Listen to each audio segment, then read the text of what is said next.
Então, minha gente, vamos aqui fazer, a leitura do livro do grande ensaísta pernambucano Mauro Mota.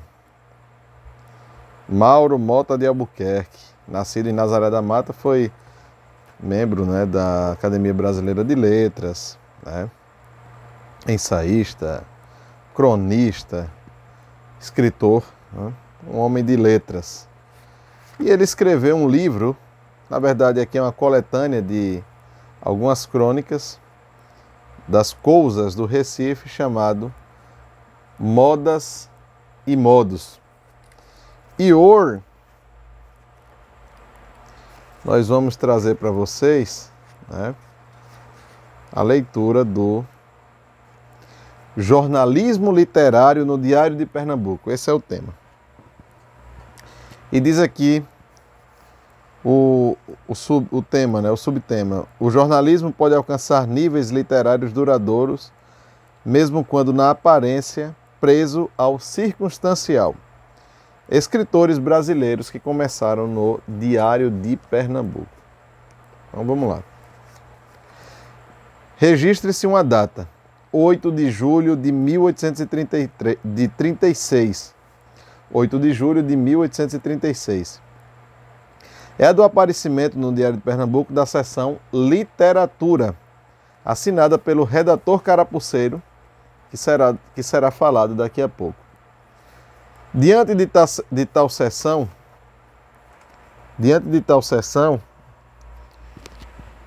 pode-se partir para uma contestação, a da afirmativa. Nada mais velho do que o jornal de ontem. Hoje é quinta e o de terça-feira já começa a revigorar-se nos arquivos. Sabe-se o que guarda, e o que guarda não se repete, pelo menos nas mesmas circunstâncias. O tão mencionado provisório das 24 horas do jornal acha desse jeito o sistema de ressarcimento. O jornal vinga-se da temporalidade da circulação e, ao invés de oferecer-se nas bancas, é procurado e chaleirado no seu refúgio. E então, livre da concorrência do rádio e da televisão, afirma a força da permanência. Exerce domínio sobre o tempo. É o tempo que o valoriza. Nenhuma outra fonte histórica o suplanta pela amplitude e pelo segmento.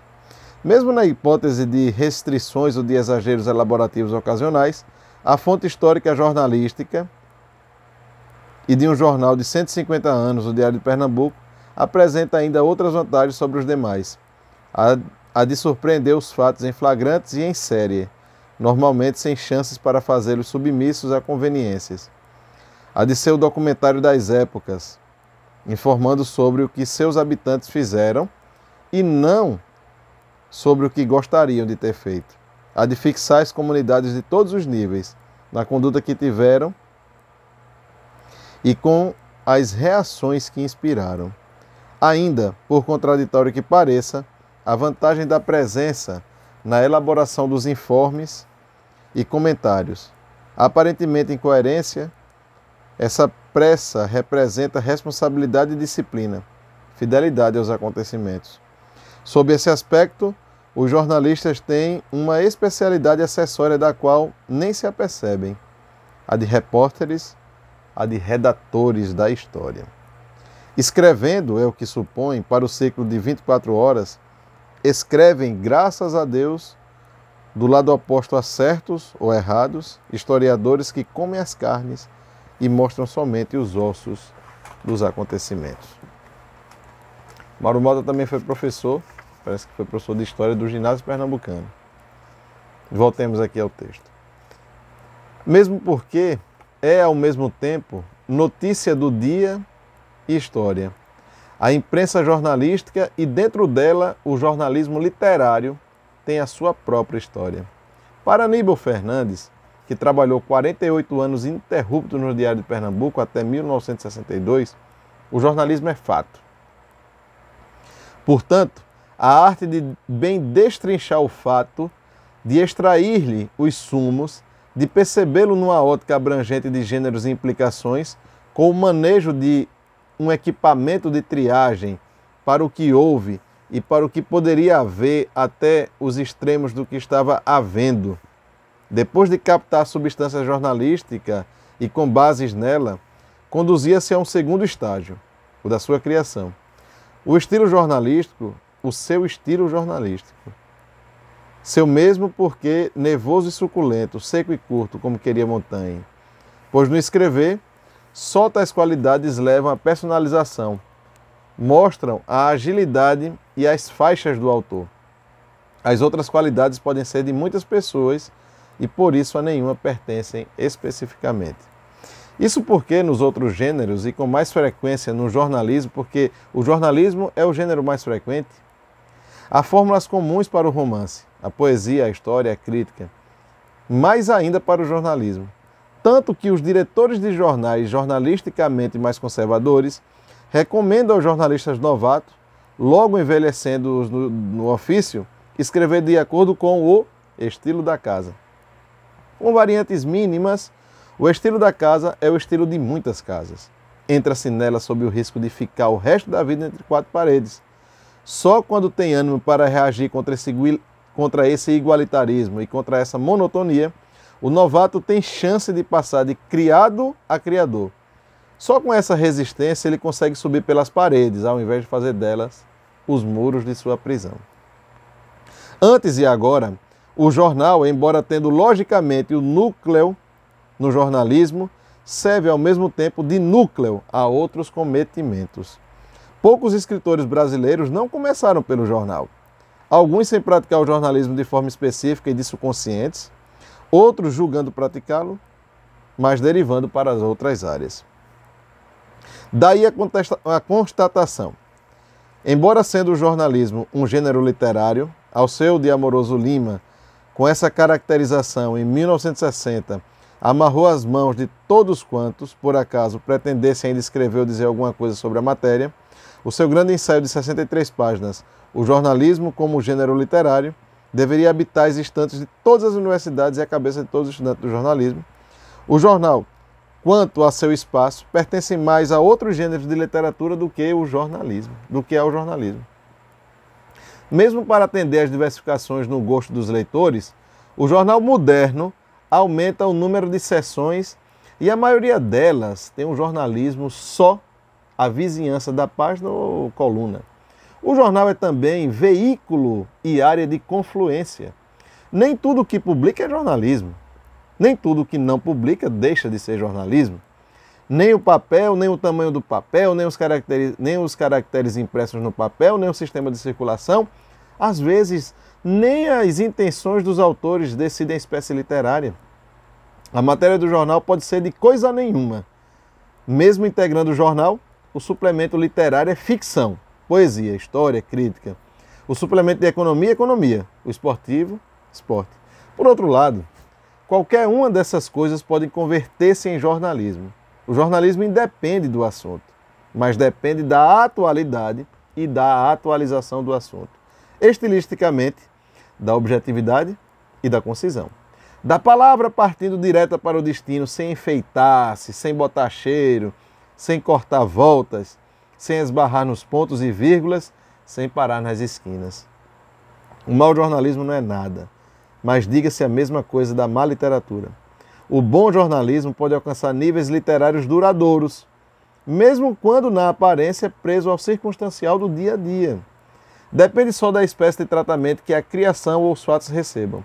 A definição de Gide para o jornalismo, tudo que amanhã interessa menos do que hoje, talvez até pudesse ser invertida. Amanhã, mais do que hoje, as coleções de jornal e, portanto, o jornalismo vão interessar mais aos críticos literários e aos historiadores sociais. No jornalismo literário, como em qualquer jornalismo, os equipamentos são um meio e jamais um fim.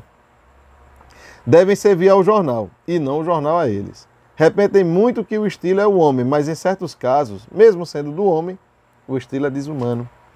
Evite-se que isso aconteça em relação ao jornal, cujo caráter gráfico tende a ajustar-se ao outro, o da fatura intelectual, o da voz dos seus escritores. Exige-se a conexão entre a importância do que se diz e a forma de dizer, sendo que, quase sempre, a importância condiciona-se à forma. O jornal tem uma voz cheia de alternativas em função dos assuntos. Há de haver o estabelecimento da hierarquia dos fatos e estamos dando ênfase aos literários, o tratamento adequado para todos, a valorização gradativa. Em saber determinar essa gradação está a habilidade do jornalismo literário numa aliança de suportes, formação, experiência e discernimento em face da matéria-prima. Essa parece a mais complexa porque tem a forma de palavras, afinal acessíveis a quem delas souber utilizar-se. Essa acessibilidade é que pode converter-se em armadilha fatal. O léxico representa um patrimônio público, percorrível em todas as áreas. Oferece-se a todos, mas o despertar dos seus valores condiciona-se ao nosso toque. O êxito ou fracasso depende, no caso, daquilo que se escolhe e coordena. O jornalista faz o jornal e o jornal faz o jornalista, e neste, muitas vezes, o escritor. O que seria hoje, para trazer exemplo do Recife oitocentista, de Lopes da Gama ou de Antônio Pedro de Figueiredo, se eles não tivessem deixado no Diário de Pernambuco, escrevendo o que lhes parecia assuntos do momento, que só no momento iriam ficar? Onde apareceu inicialmente o romance, em tantos aspectos precursor do melhor romance brasileiro, Memórias de um Sargento de Milícias, de Manuel Antônio de Almeida, romance que o tempo valoriza com as novas edições e traduções. No suplemento do Correio Mercantil, em 1852, e no Diário de Pernambuco, também como folhetim, em 1866, ainda sob a assinatura de um brasileiro, as crônicas de Machado de Assis, reunidas em livro. Numa delas, ele, Machado, disse leitor do Diário de Pernambuco, a propósito de Contos do Fim de Século, de Silvio Romero. Foram crônicas de jornal. Quase toda a obra de João do Rio foi composta para atendimento às suas tarefas de jornalista, minha gente. Gilberto Freire é um imigrante do jornal. Artigos de jornal, edição da Casa Mozart, do Recife, constitui uma coletânea de artigos publicados, alguns quando ele tinha 18 anos no Diário de Pernambuco. O núcleo de Casa Grande Senzala também está no Diário de Pernambuco, especificamente no livro do Centenário, ricamente elaborado, miseravelmente impresso em 1925.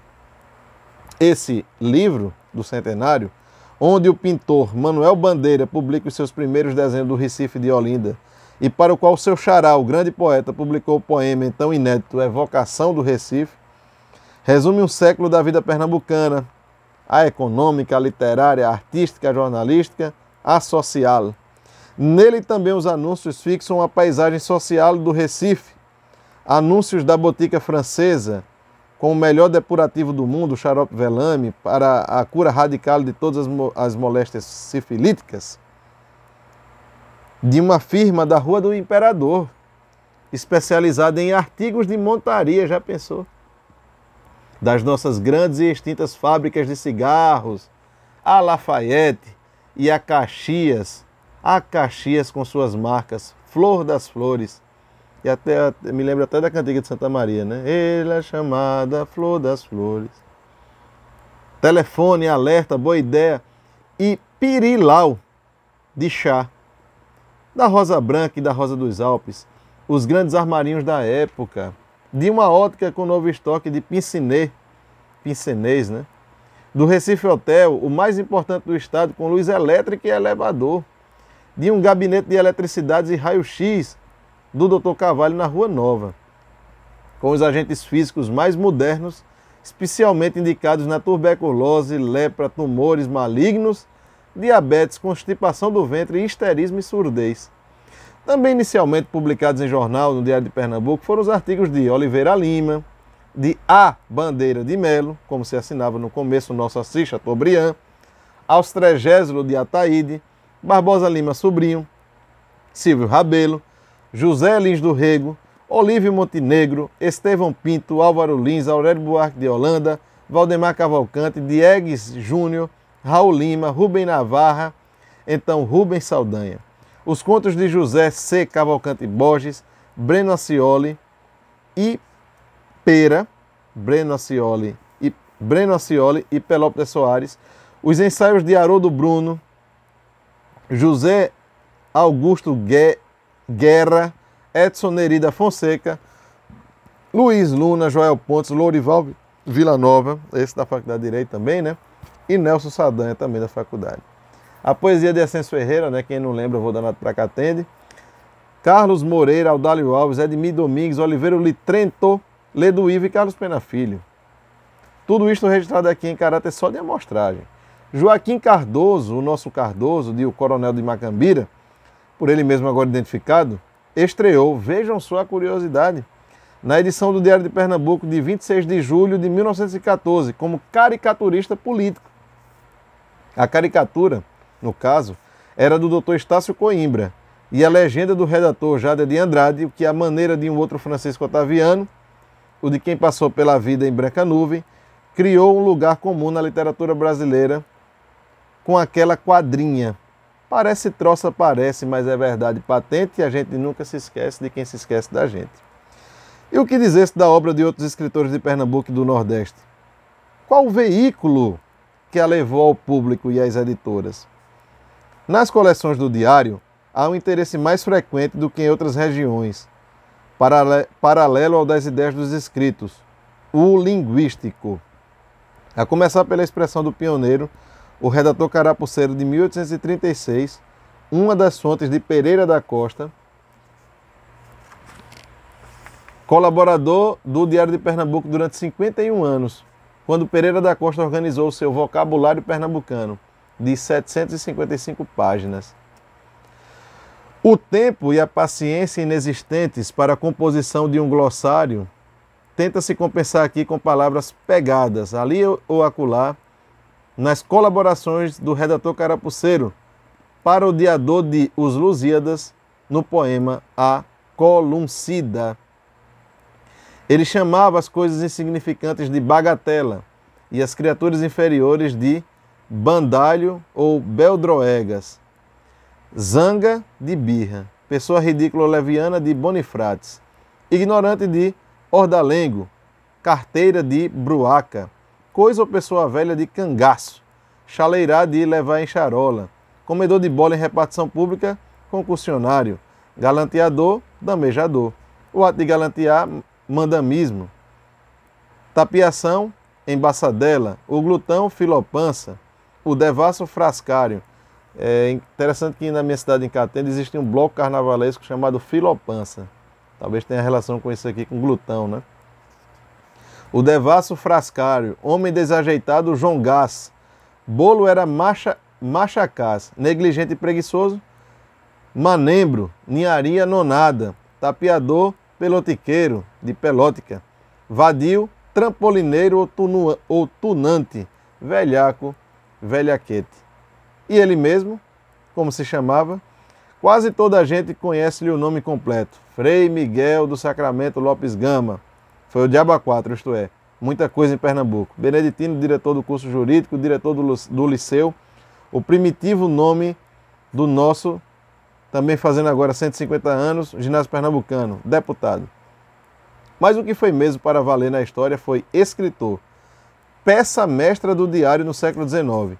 Diretor de O Carapuceiro, que lhe deu esse apelido. O escritor, o crítico de costumes, o epigramista que escrevia, abraspas. Sempre tive por uma espécie de embaçadela a tal história do amor platônico, ou ao menos de coisa muito rara entre pessoas de diferente sexo, e mais, se os dois estão em pleno vigor da mocidade. Pelo menos se eu fosse casado, jamais queria que homem algum se enamorasse de minha mulher. Nem platônica, nem aristotélica, nem estoica, nem patriarcalmente. A tendência de um para o outro. Aí fecha aspas, tem o número 1, que no Recife de 1840 aplicava uma estatística ideal sobre casos entre mulheres e maridos. Eis alguns resultados. E aqui ele traz alguns resultados de casamentos aqui no Recife. Cheio de números aqui, e ficaria chato de ler.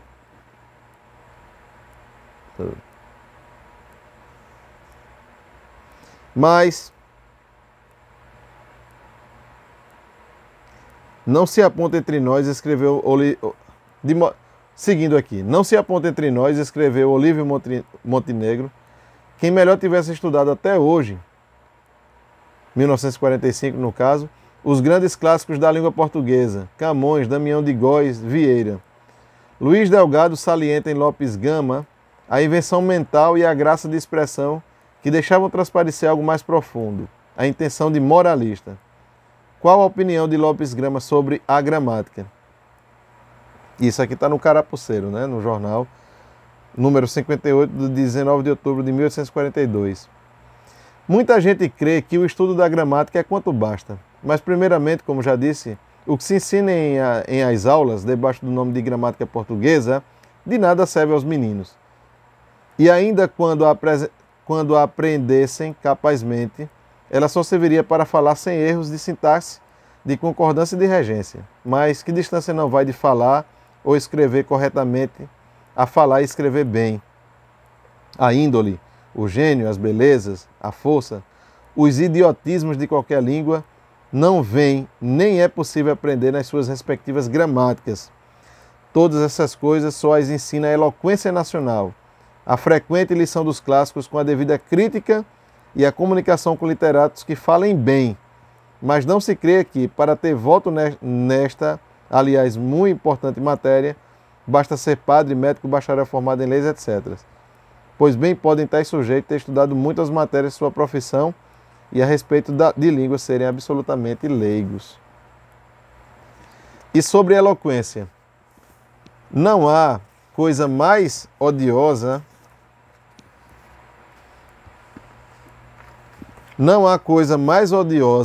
do que a afetação.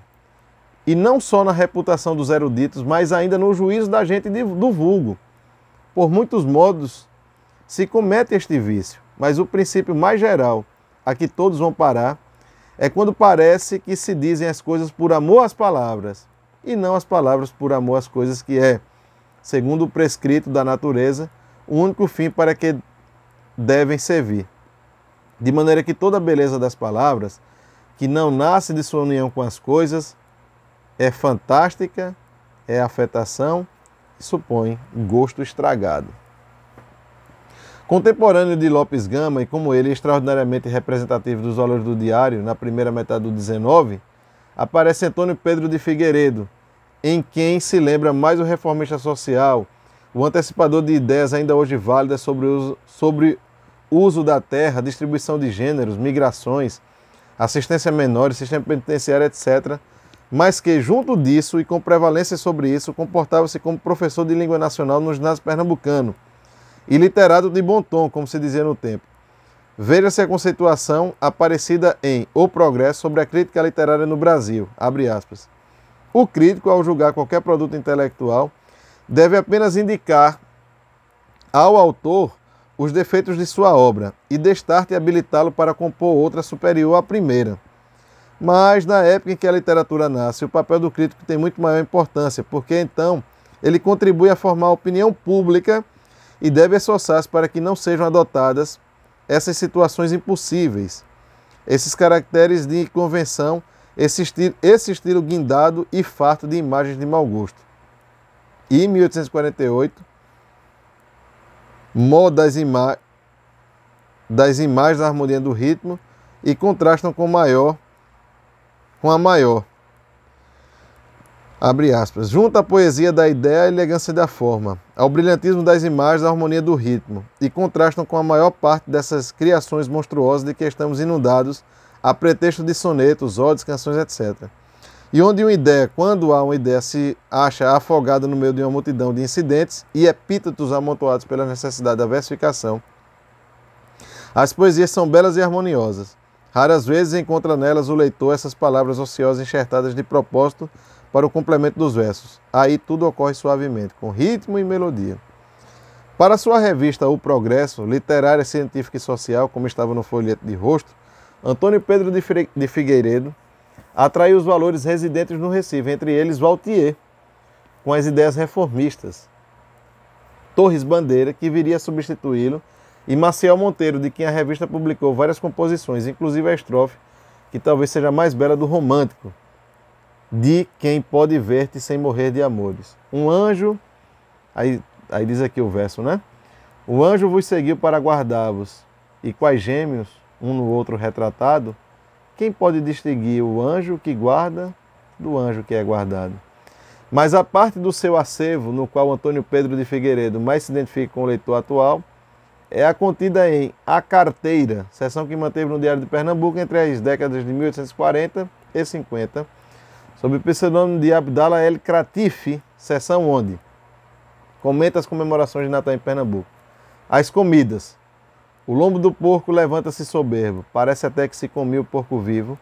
No centro da canhada da mesa, que cobre grossa toalha de algodão da terra e onde fumega arroz do forno, ao lado da cabidela de galinha. E a viola patriótica, as roupas novas, a mesa do galo, a lapinha. Seção onde exalta as letras, as artes, estas duas graças do espírito humano. Onde o materialista, que os inimigos apontavam, compõe esta página antológica sobre a imaginação e os valores da criação humana. A imaginação substitui a verdade absoluta, que é sempre acanhada, e sem unidade, pela verdade relativa mais ampla, mais real e, por assim dizer, mais verdadeira. E então os acontecimentos gloriosos, com o tipo indelével e definitivo que lhes convém, são guardados na memória de todos para serem transmitidos de geração em geração à maior admiração da posteridade. E então a história se torna de alguma sorte legendária, faz esquecer a crônica, coloca para sempre o interesse onde deve estar, faz acerca desses acontecimentos uma narração épica, que será eternamente uma grande lição, faz de cada um desses acontecimentos uma grande figura, que será eternamente um belo exemplo, um modelo sublime. A verdade ideal triunfa da realidade absoluta. No Diário de Pernambuco, Antônio Pedro de Figueiredo mantinha-se firme e em páginas merecedoras até hoje da leitura do IFAM na defesa do acervo cultural do Recife de Olinda, dos monumentos às peças bibliográficas. A descrição do Recife que ele fez por sugestão de Melo Moraes mereceria reedição em livro, por trazermos de volta os bairros com os aspectos oitocentistas urbanos e sociais, a arquitetura, os arcos, as origens dos nomes velhos das ruas, os costumes sempre vistos de um jornalismo literário vivíssimo. Entre esses costumes, o que ele anota na Ponte da Boa Vista, a ponte, abre aspas, é teatro dos cancãs de todo gênero. Desde 5h30 da tarde até 10 ou 11 horas da noite, os bancos se enchem de gente que vai esparecer naquele lugar. Aí evoca-se o passado, discute-se o presente e até adivinha-se o futuro. As frioleiras e os negócios mais graves do dia, os segredos da vida íntima, questões de ciência, de literatura, de história, os outros problemas da política, tudo se resolve, se agita, se discute, se esquadrinha neste lugar. E aí também tiram-se as reputações. O que leva a gente a notar a coincidência da Ponte dos Cantos em Vila Rica nas cartas chilenas. Aqui, meu bom amigo, aqui se passam as horas em conversa deleitosa. Um conta que o ministro à meia-noite entrava no quintal de certa dama. Diz outro que se expôs uma criança à porta de Florício e já lhe assina. O pai e mais a mãe, aquela aumenta. A bulha que Disseu com Lauro teve, por ciúmes cruéis de sua Amásia. Este chama o Simplício caloteiro e mofa ao mesmo tempo de frondélico, que o seu dinheiro guarda, enfim, amigo, aqui de tudo se murmura. Não só entre 1862 e 1889. Depois e até hoje, a Escola do Recife atua no Diário de Pernambuco. Sempre as colunas falam em Tobias Bevilacqua, Romero, Arthur Orlando, Martins Júnior, à torta e à direita, isto é, mais obviamente à direita. Eles, e ainda Pedro Altran, Paula Batista, Vitoriano Palhares e Pinto Campos foram dos primeiros tempos. Arthur Orlando estaria na primeira década deste século como redator-chefe. É participante e assim testemunha viva das glórias imediatamente anteriores, tocadas de humor inclusive por aquele anúncio sobre Castro Alves publicado em 26 de janeiro de 1866. Enquanto o senhor acadêmico Antônio de Castro Alves não mandar pagar 63 mil réis que deve de aluguel da casa em que morou na Rua dos Coelhos, verá o seu nome publicado neste jornal. O senhorio não era um ameaçador, era um profeta feito pelo calote. O nome de Castro Alves jamais deixou de ser publicado, até hoje, até sempre.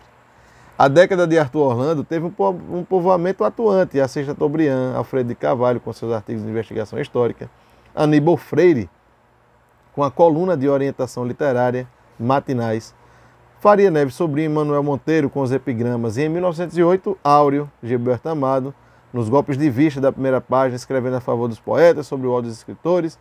Não parece que seja geral. As mulheres, sobre livro da Costa e Silva, Hermes Fontes, Balzac e as mulheres à procura de novo em literatura, do novo em literatura, sobre toda uma série de temas que marcaram no Recife um tempo a Gilberto Amado. Moda de então é das conferências ditas literárias. Fala-se muito a propósito de tudo, sem dizer nada. Servem todos os temas.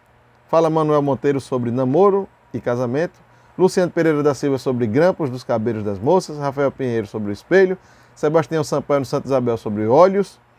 Leva um quadro negro para o palco e um desenhista para desenhar cílios, pestanas e pupilas, enquanto derrama sua erudição litero-oftalmológica. A notícia sobre esse espetáculo tem essa conclusão. 2 boêmios pernambucanos cantaram trovas sobre o delicado assunto. Exagerado nessa moda parece ter sido Osório Duque Estrada. Desce na lingueta, consta no diário de 11 de fevereiro de 1908, e faz no Recife a sua profissão de fé em matéria de conferência.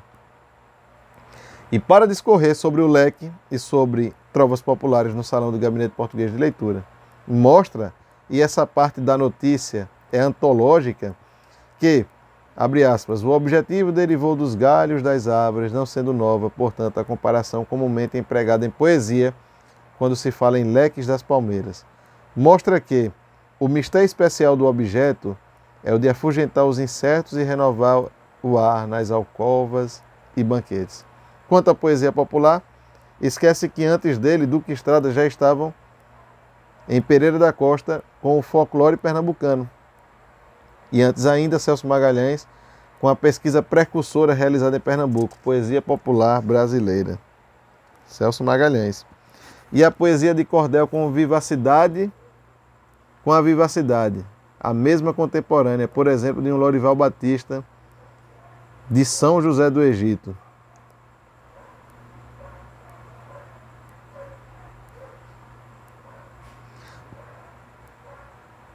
Do padre carapuceiro a Arthur Orlando, o Diário de Pernambuco guerreou contra a subliteratura.